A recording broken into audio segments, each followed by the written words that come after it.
Oh, ada yang mau tanya tapi mau dibacakan. Oh iya, boleh. Baik. Ya. Mungkin ini namanya privacy, belum tercantum ya, Mister? Ya, ini kan privacy, jadi mungkin. Oh, baik. Nanti mungkin saya berikan ke... mungkin dibacakan Boleh? aja tanyain, tapi nggak usah namanya disebut ya.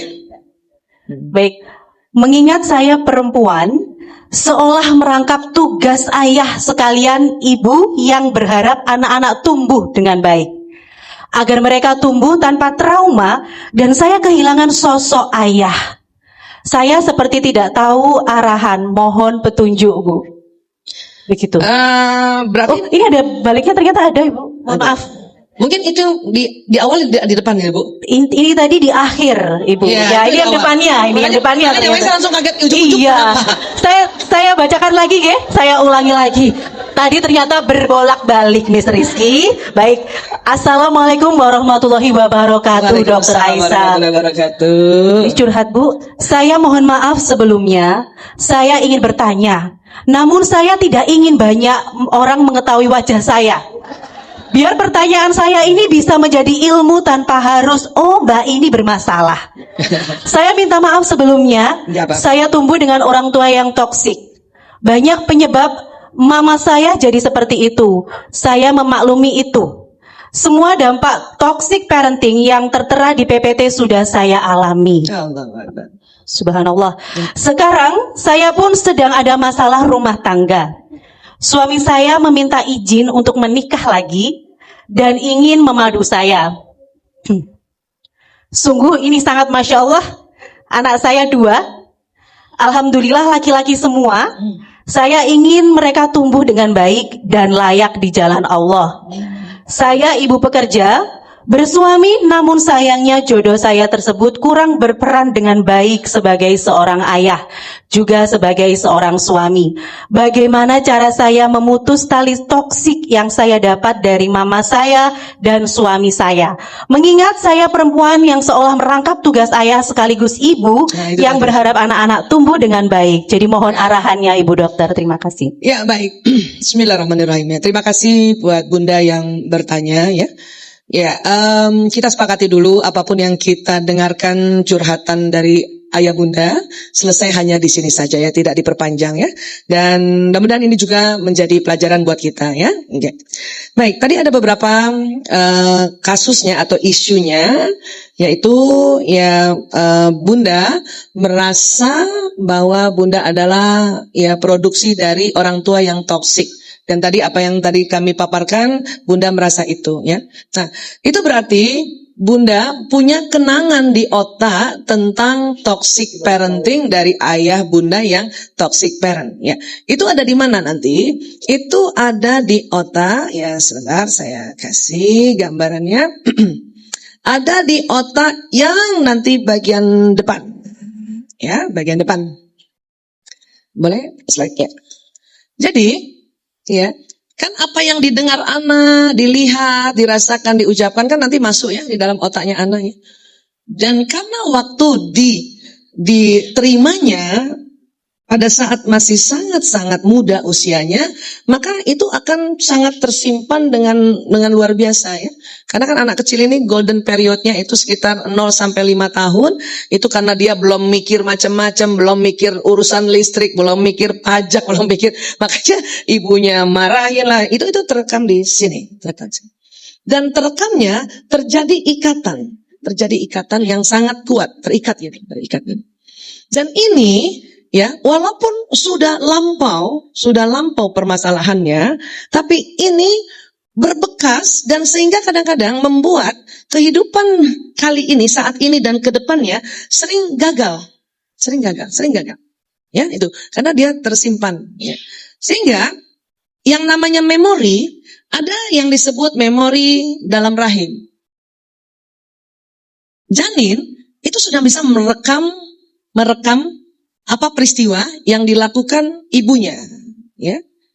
Ada yang sedang hamil di sini, Bapak Ibu, Ibu-ibu? Ada? 1, 2, oh, Masya Allah, ya. Cuman 2? Ibu yang lain mau hamil? Ya Allah. Ya. Yang tahu kita selama ini, yang kita tahu apa yang dimakan dan diminum ibu itu akan masuk ke dalam janin lewat apa? plasenta lewat tali pusat ke pusarnya janin. Jadi bukan di mulut ya Bu. Tapi ternyata apa yang diucapkan, dilihat, didengar dan dilakukan ibu itu terekam di otaknya janin. Mulai kapan? Usia 2 pekan janin sudah merekam. Lewat mana? Karena lewat sini sistem saraf yang kayak kabel listrik. Makanya mengapa waktu kita hamil dilarang ngomong jelek-jelek, hati-hati berperilaku yang buruk-buruk. Makanya zaman dulu kalau kita salah ngomong, kita sering bilang apa? Amit-amit deh. Amit-amit cabang bayi kan gitu ya. Diharapkan supaya apa yang tadi berlalu tidak terekam. Sebetulnya begitu. Tapi lebih tepatnya kalau kita hilaf atau salah lihat pada saat hamil, lebih baik kita istighfar dan ucapkan na'udzubillahi min zalik. Paham ya Bu ya? Nah ini berpengaruh, ini pengaruh. Ya. Dan pada saat nanti kanak-kanak, tambah lagi itu otak merekam dengan cepat kayak spon itu yang. Nah, masa di dalam rahim dan anak-anak inilah ini yang sering disebut memory inner child. Pernah dengar istilah ini? Iya. Memori inner child itu terdiri dari memori yang baik dan juga yang kadang kita anggap negatif. Karena banyak yang salah, ya. Aku tuh nggak punya inner child. Kok masa nggak punya inner child, Bu? Iya, karena waktu kecil aku bahagia. Nah, itulah inner child. Cuma nanti ada inner child yang membuat luka pengasuhan, itu namanya wounded inner child. Pakai wounded, Bu. Luka pengasuhan masa lalu. Tadi yang dibacakan adalah kasus wounded inner child. Paham sampai sini ya Bu? Nah, apa iya kedepannya akan membuat kita tidak berhasil? Iya.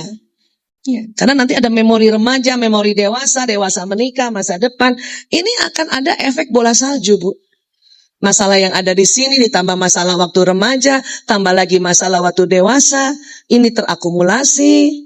Simptomnya jadi X plus A plus B, maka ini sering jadi masalah pada masa depannya.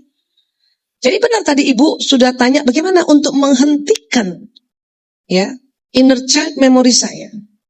Pertama, memori tidak pernah bisa hilang. Itu dulu.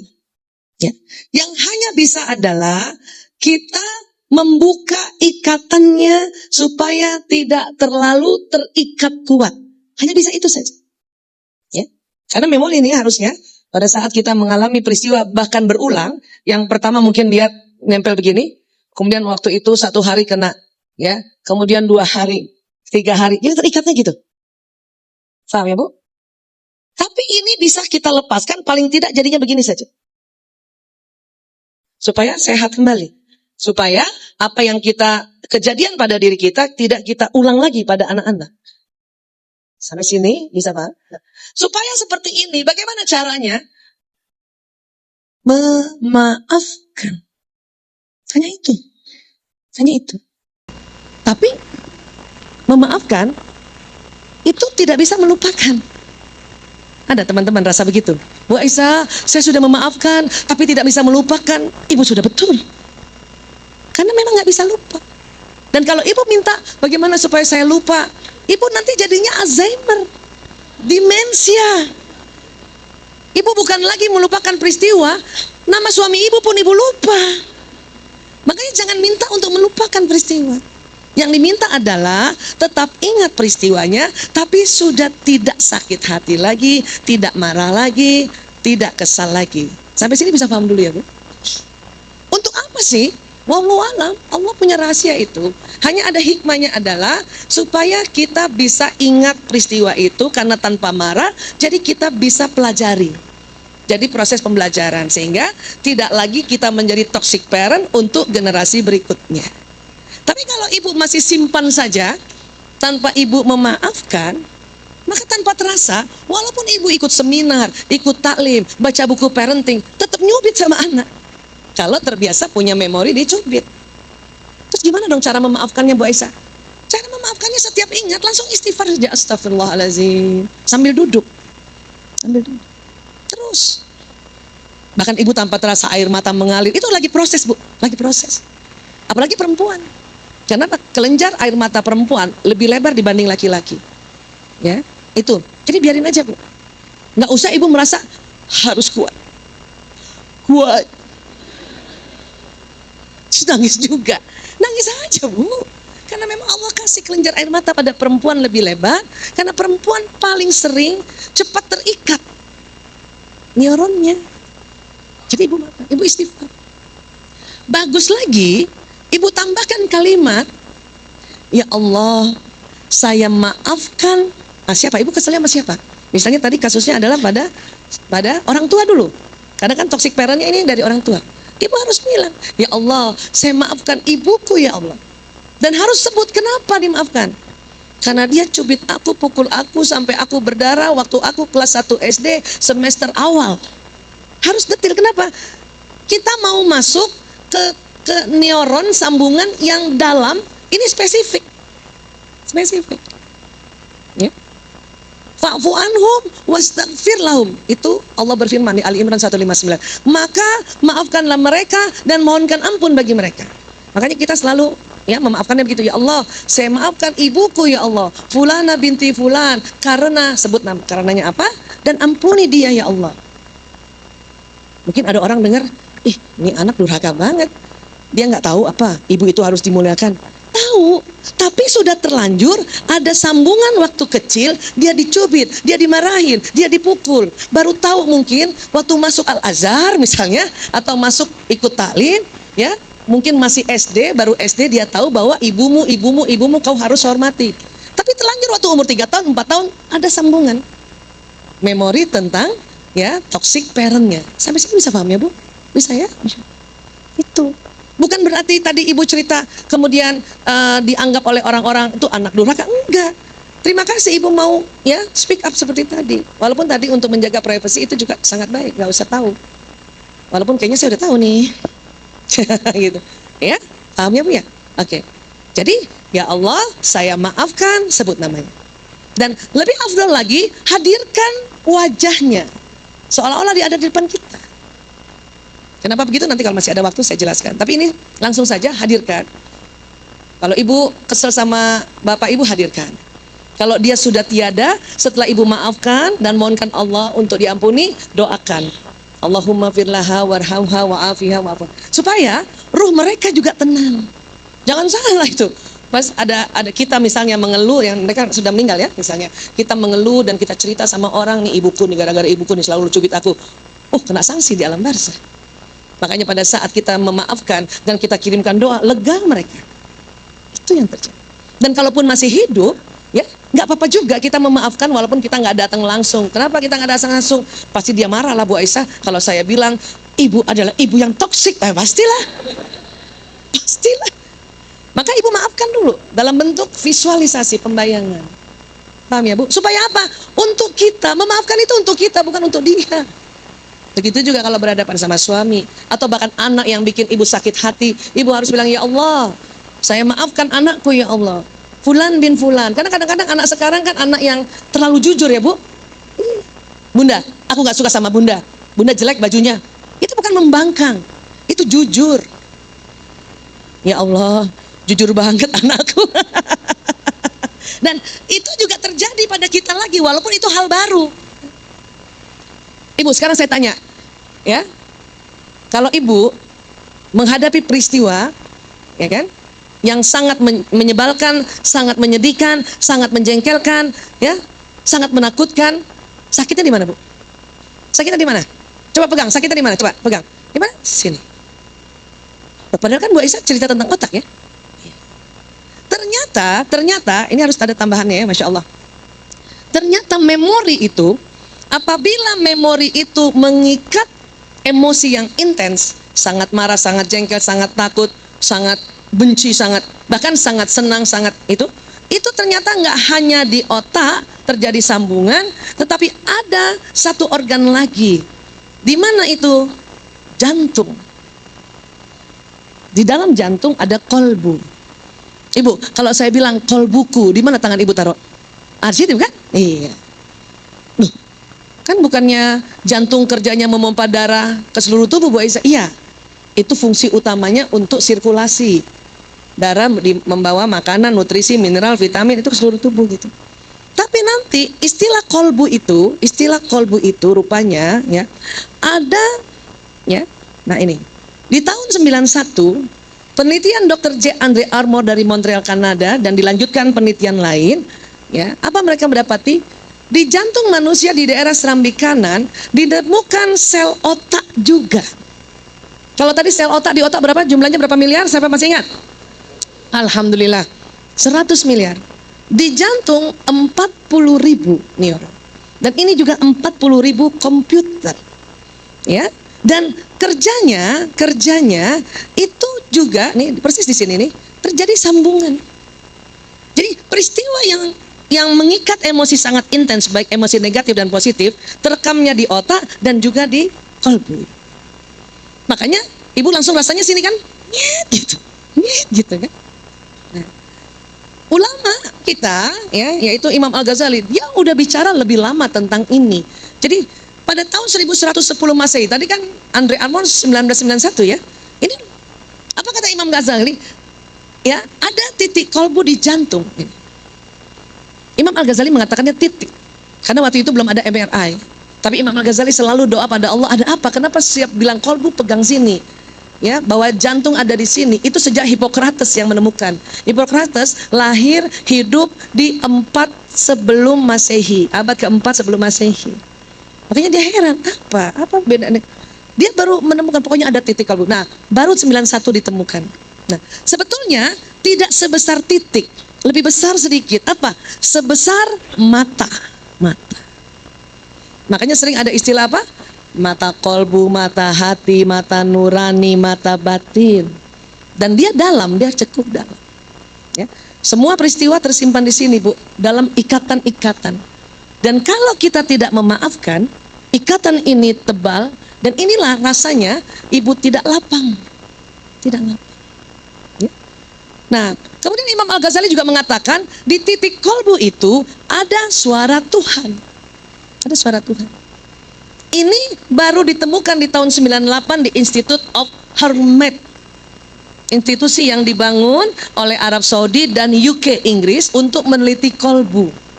Dan ditemukan bahwa di sini ada suara Tuhan, tapi waktu di awal, waktu di dalam rahim ibu, itu sambungannya masih tipis suara Tuhan itu. Apa yang Allah mau terhadap diri kita sebagai manusia, ada semua di sini. Hanya karena masih tipis, yang Allah minta pertebal itu. Makanya disuruhlah kita menyebut nama Allah, menyebut ya kalimat-kalimat thayyibah, zikrullah, supaya suara Tuhan yang ada di jantung kita ini semakin tebal, semakin tebal. Disuruhlah baca Quran, disuruhlah ibadah, itu biar semakin tebal, semakin tebal. Tapi suara Tuhan ini sering juga ditutupi dengan sambungan-sambungan peristiwa. Karena tadi kehidupan tadi, kecil dimarahin, dicubit apa.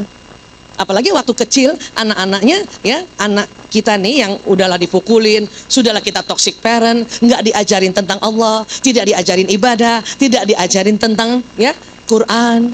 Maka suara Tuhannya tertutupi. Saya bukan di-endorse oleh Al-Azhar ya, tapi saya kenapa selalu bahagia kalau diundang oleh Al-Azhar dan juga sekolah Islam lainnya.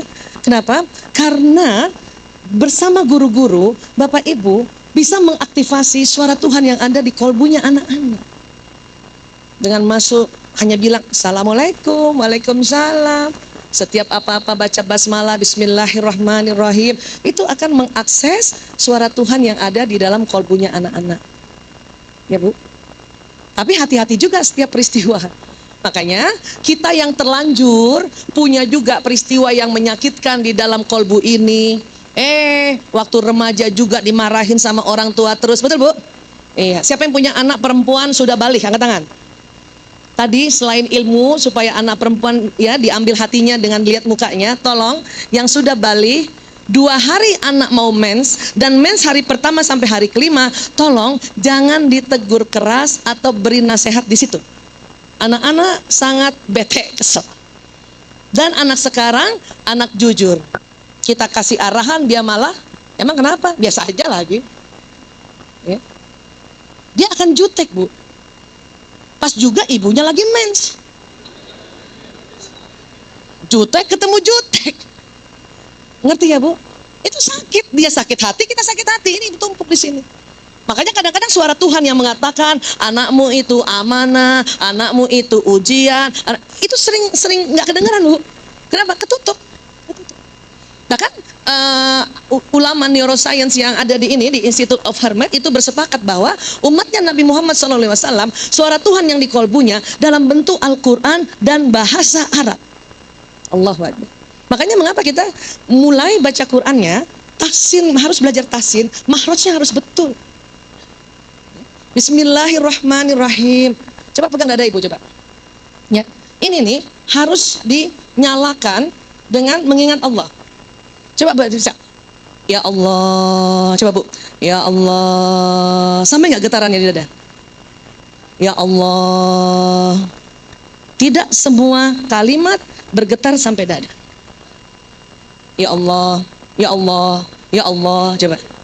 Bismillahirrahmanirrahim. Coba baca basmalah. Bismillahirrahmanirrahim. Itu harus benar kan? Bismillahirrahmanirrahim. Enggak bergetar bu. Coba ibu lafazkan Allah yang tipis. Allah. Allah. Bergetar enggak? Allah. Enggak bergetar. Dia hanya bergetar di leher. Allah. Coba Allah. Allah. Allah. Enggak bergetar Allah. Apalagi Allah. Enggak bergetar. Allah enggak benar. Ngerti ya bu? Itu mengapa kita waktu sholat mulai dari takbiratul ihram sampai salam, kalau ibu lafaznya betul itu nyala di sini bu. Tapi kalau kita lafaznya nggak betul, ya nggak nyala. Bisa paham sampai sini bu? Ya. Maka tadi pada saat ibu ingat lagi ada peristiwa di sini tadi bapak ibu yang toksik ini, ya bapak ibu toksik nih di sini, ya.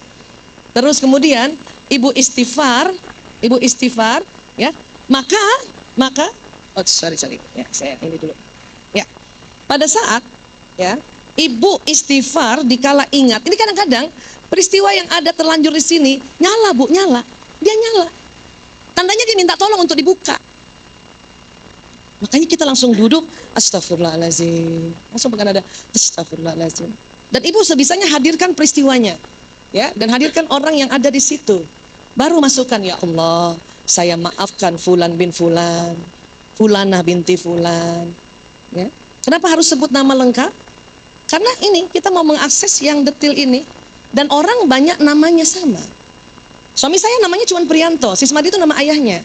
Saya kalau lagi kesal sama suami dan ingat peristiwa itu, saya harus bilang, ya Allah, saya maafkan suamiku, ya Allah, Prianto bin Sismadi. Karena kalau cuma, ya Allah, saya maafkan Prianto, ya Allah, maka Prianto seluruh Indonesia akan saya maafkan. Karena Prianto banyak. Iya nggak Pak? Kalau udah sebut bin, bahkan kakeknya kita sebut bin Parto di maka orang itu yang khususon kan gitu. Ya paham ya? Dan ampuni dia ya Allah, maka tali temali yang ada di sini terbuka pelan-pelan. Tapi kenapa masih ingat Bu Isa? Iya memang masih ingat. Tapi kok saya agak baru lepas sedikit plongnya. Ya ibu kan udah terus-terusan marahan. Nah makanya harus terus-terusan juga memaafkan. Ngerti sampai sini Bu? Jadi kalau ditanya supaya saya tidak toksik karena orang tua saya toksik dan saya ke anak toksik, maka maafkan itu. Maafkan semuanya, maafkan. Di dalam sholat isinya tuh selalu memaafkan. Hanya tolong tambahkan sedikit membayangkannya. Kenapa begitu? Tadi kembali otak kiri kanan masih ingat Bu? Ya, rupanya otak kiri itu mengatur tubuh yang kanan, otak kanan mengatur tubuh yang kiri. Coba gerakan tangan kanannya Bu, coba gerakan Bapak Ibu tangan. Ini yang atur otak kiri. Coba tangan kirinya gerakan. Ini yang atur otak kanan. Coba kaki kirinya gerakan Bu. Itu yang atur otak kanan. Coba tepuk tangan. Otak mana yang bekerja? Kiri kanan. Makanya habis tepuk tangan tuh enak. Kasihan orang yang cintanya bertepuk sebelah tangan itu. Ngerti ya Bu? Nah, untuk apa membayangkan? Kita selama ini sudah memaafkan ya. Saya maafkan anakku. Tapi ibu baru ngomong itu, bicara itu, atau orang bilang self afirmasi itu ada di otak kiri. Ya, pesannya baru jalan di tubuh yang kanan. Sementara yang mau dibetulkan koneksi neuron yang di mana? Di Jantung posisinya ada di kiri, Bu. Maka supaya pesan saya maafkan Fulan bin Fulan sampai di jantung, maka harus aktifkan otak kanan. Salah satu kerja otak kanan adalah visualisasi, membayangkan. Bisa Ibu membayangkan wajah suami? Nggak terganti-ganti dengan wajah orang lain? Saya kapan tuh kesel banget sama suami, susah Pak ngebayangin. Muka dia ganti Maxim, muka dia ganti Maxim. Gara-gara abis lihat YouTube-nya Maxim malu namanya. Maksud saya, kalau ibu sulit membayangkan, ada cara kedua adalah lihat gambarnya atau lihat fotonya. Di HP ibu ada foto suami? Yang wajah sendiri begitu? Kalau nggak ada, nanti malam foto bapak. Bapak juga harus ada foto istri. Karena bukan hanya perempuan saja yang bisa sakit hati, suami pun bisa sakit hati.